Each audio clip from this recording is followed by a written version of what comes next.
Selamat pagi Bu Veronica dan teman-teman semuanya. Pada kesempatan kali ini, kami kelompok 10 ingin mempresentasikan mengenai masalah-masalah yang terjadi dalam dunia kerja dan bagaimana menghadapi masalah dengan kreativitas. Sebelumnya, saya memperkenalkan diri dulu. Nama saya Kiki Julianto dengan NIM 2017-50557 dan ada teman saya Yulita Anggraini beserta Livelin. Oke, saya mulai presentasinya ya. Saya akan menjelaskan masalah apa saja sih yang biasa terjadi dalam dunia kerja. Nah, tentunya dunia kerja itu tidak selalu berjalan dengan mulus. Pasti ada saja hambatan maupun rintangan yang akan kita lalui. Nah, dari hambatan dan rintangan tersebut, kegigihan dan kesabaran kita tentunya diuji, bukan? Nah, teman-teman di sini nih, yang kuliah sambil bekerja, tentunya pasti sudah merasakan bagaimana masalah-masalah yang terjadi dalam dunia kerja. Boleh di-share ya nanti di akhir presentasi kita. Nah, kelompok kami sudah merangkum terdapat 12 poin masalah-masalah yang sering terjadi dalam dunia kerja. Yang pertama, pekerjaan yang tidak memenuhi harapan.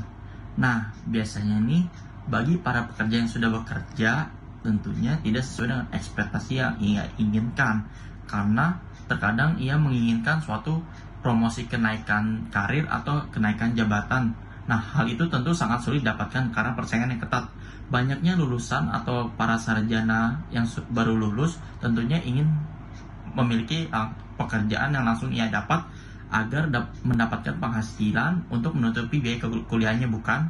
Nah, karena hal tersebut biasanya dapat mengakibatkan pola berpikir yang menginginkan pekerjaan lain yang lebih baiknya lagi. Lalu yang kedua, adanya bos yang kurang mempedulikan kemampuan kita. Nah, biasanya di dunia kerja banyak yang memilih dalam arti menjilat bos sendiri. Tetapi sebenarnya ada cara yang jauh lebih baik daripada itu, dengan terus meningkatkan performa atau kemampuan kita dalam bekerja. Dan juga harus tetap humble, serta friendly kepada teman-teman atau rekan kerja kita, agar mendukung kita, dan dengan demikian kita akan membangun reputasi atau hubungan kepada rekan kerja yang lebih baik lagi. Nah, secara otomatis, bos kita akan lebih memperhatikan kita bila ada orang lain yang mengatakan bahwa cara kerja kita sangat bagus. Nah, dari omongan rekan kerja atau biasanya gosip-gosipan rekan kerja akan terdengar oleh bos. Nah, dari situ bos akan menilai bagaimana performa atau kinerja kita selama kita bekerja. Lalu yang ketiga, bos tidak inspiratif. Apa sih maksudnya? Maksudnya di sini tuh beberapa tipikal bos pasti tentunya berbeda-beda, bukan? Nah, ada bos yang bertipikal tegas, charming, dan sangat inspiratif. Dan tentu ada juga bos yang bertipikal yang bisanya hanya menyuruh saja maupun yang biasanya marah-marah saja. Nah, kalian yang kuliah sambil bekerja tentunya pernah mengalami atau bertemu dengan bos seperti ini. Nah, biasanya bos tipikal seperti ini tidak memberikan inspirasi sama sekali, malah dapat membuat kita down atau mental kita menyerah sebelum bekerja di perusahaan tersebut. Dan kita menjadi tidak tahu bagaimana cara menyelesaikan masalah di situasi terdesak karena tidak bisa kompromi dengan bos kita sendiri. Lalu yang keempat, terjadinya perubahan. Nah, seiring berjalannya waktu, perusahaan atau organisasi pasti akan terus berubah. Kadang perubahan tersebut mengarah ke haluan yang berlawanan 100% dengan bidang kesukaan kita. Misalnya, kita sudah memiliki hubungan dengan rekan kerja tempat kita bekerja. Lalu adanya rotasi atau rolling rekan kerja yang keluar masuk tersebut membuat kita perlu beradaptasi kembali dengan rekan kerja kita yang baru. Tentunya dengan perubahan tersebut akan berdampak kepada kita untuk beradaptasi juga dengan hubungan rekan kerja kita itu. Yang kelima, tidak dihargai teman kerja. Nah, pastinya rekan kerja kita memiliki tipikal yang berbeda-beda, bukan? Akan ada saja rekan kerja yang tidak pernah puas atau meremehkan hasil kerja kita. Tetapi, kita jangan pernah down dan tetap melakukan yang terbaik. Karena performa dan kinerja kita dinilai oleh bos, bukan karena sindiran atau cibiran negatif dari rekan kerja kita. Lalu yang keenam, politik kantor saat keji. Maksudnya, kita harus peka terhadap pokok ketegangan yang terjadi dalam situasi kantor atau perusahaan kita yang sedang terjadi. Dan oleh karena itu, kita harus beradaptasi bagaimana apakah situasinya sedang tegang karena permasalahan suatu hal atau situasi sedang santai, atau bagaimana cara kita menyikapinya jika terjadi masalah yang sedang terjadi di dalam perusahaan kita. Oke, selanjutnya akan dilanjutkan oleh teman saya Livelin. Selanjutnya masih akan saya jelaskan masalah yang kita temui di dunia kerja.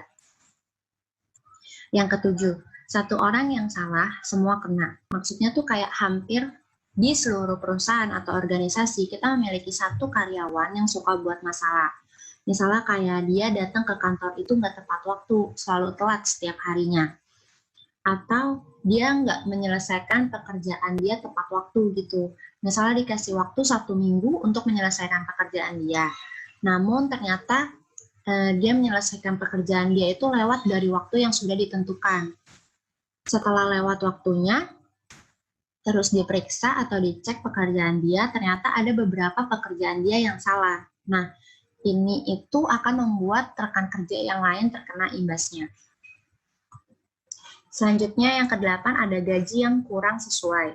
Gaji yang kurang sesuai dengan harapan kita pasti akan membuat kita itu menyepelekan pekerjaan kita. Contohnya kayak mentang-mentang gajinya kecil, datang ke kantor itu seenaknya, atau istirahat misalnya 1 jam, tapi ternyata dia lewat dari jam yang sudah ditentukan. Yang ke-9 ada kewalahan menangani pekerjaan. Misalnya beban pekerjaan kita setiap hari semakin banyak, yang membuat kita itu kebingungan untuk menyelesaikan pekerjaan itu. Belum lagi kalau misalnya karyawan itu merupakan mahasiswa juga, bekerja sambil kuliah. Pasti kan bingung banget buat nyelesain tugas-tugas kuliah yang menumpuk, serta pekerjaan kita yang banyak setiap harinya. Kemudian yang ke-10 ada pekerjaan di luar ekspektasi. Nah, pekerjaan ini ternyata nggak sesuai sama ekspektasi kita saat kita ngelamar. Pas kita ngelamar itu, kita menginginkan bagian admin atau pembukuan. Ternyata setelah itu kita ditaruh di bagian pemasaran. Itu kan kayak benar-benar di luar ekspektasi kita banget. Terus yang ke-11, perbedaan kepribadian. Nah, perbedaan kepribadian ini juga dapat memicu terjadinya konflik dalam dunia kerja. Contohnya misalnya kayak saya bertemu rekan kerja saya yang merupakan satu daerah dengan saya. Pasti kan sehari-hari saya menggunakan bahasa daerah saya kan untuk ngobrol dengan dia agar terlihat lebih akrab atau lebih asik aja gitu kan. Namun rekan kerja yang lain itu menyalahartikan bahasa yang saya gunakan. Nah, itu tuh bisa menjadi masalah juga dalam dunia kerja. Kemudian yang ke-12, sistem organisasi yang kurang efektif. Setiap perusahaan pastinya memiliki sistem organisasi yang mengatur alur instruksi pekerjaan. Nah, apabila sistem organisasi dalam sebuah perusahaan itu tidak bekerja dengan efektif dan efisien, dipastikan bahwa hal tersebut bisa menjadi salah satu masalah dalam dunia kerja. Selanjutnya akan dijelaskan oleh Yulita. Selanjutnya ada menghadapi masalah dengan kreativitas. Nah, kelompok kita ada 7 cara menghadapi masalah dengan kreativitas. Yang pertama, jangan malu bertanya. Kayak kita tuh bener-bener penting banget sih untuk bisa bertanya ke orang. Nih, misalkan kita adalah orang baru ya di suatu perusahaan atau di suatu organisasi, dan kita menghadapi suatu masalah atau menghadapi suatu case yang kita nggak tahu nih harus gimana gitu. Kita bisa tuh tanya ke senior kita atau ke teman-teman satu pekerjaan kita gitu. Ya siapa tahu mereka di sebelum kita ada tuh udah pernah menghadapi case ini. Jadi kita bisa tanya ke mereka gimana sih caranya gitu. Tentunya dengan cara yang sopan dan friendly, karena dengan begitu mereka juga akan membantu kita menjawab pertanyaan kita dengan santai aja, enak gitu sama mereka. Yang kedua ada jadikan hal baru sebagai tantangan.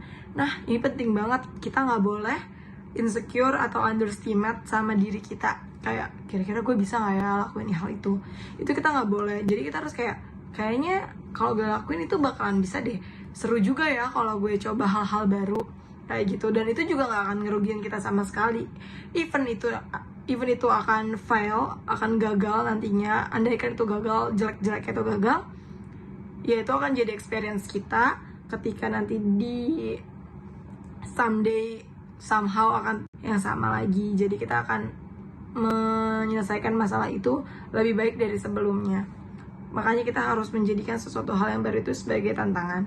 Terus yang ketiga adalah buat catatan pribadi, kayak yang tadi misalnya kita habis melakukan sesuatu terus hasilnya kurang maksimal, nah itu kita buat catatannya. Kalau case kayak gini, gue melakukan hal ini, itu akan menjadikan kayak gini hasilnya loh. Nah untuk nggak kayak gini lagi atau jadi lebih baik lagi, kita harus buat berarti kita harus ngelakuin hal yang nggak kayak sebelumnya kan. Nah dari situ kita udah lihat nih, berarti yang nggak boleh gue lakuin gini. Nah itu akan membuat hasil yang lebih baik lagi daripada sebelumnya. Terus yang keempat ada dokumentasi. Dokumentasinya sama sih kayak catatan pribadi kita. Kayak kita harus, jadi kita bisa sambil throwback, kita lihat untuk menghadapi masalah ini tuh yang harus kita improve dan yang tidak boleh kita lakukan lagi tuh apa sih. Tentunya dengan cara yang lebih efektif dan juga efisien. Terus yang kelima ada menjalin hubungan yang profesional. Nah, menjalin hubungan yang profesional tuh kayak kita harus tahu limit kita sih untuk ngobrol tuh, mana yang kira-kira akan terlalu personal atau yang bisa melukai atau menyinggung perasaan teman kita kayak gitu. Kalau misalnya kita terlalu yang sangat amat ke personal life-nya mereka, kayak mungkin kita anggap mereka dekat tapi belum tentu sebaliknya dengan mereka kan. Jadi lebih baik kita keep it profesional kayak gitu. Terus yang keenam ada teamwork. Nah teamwork ini tuh penting banget. Kayak kalian bener-bener kita nggak boleh yang namanya ngejilat partner kita atau senior kita atau atasan kita itu.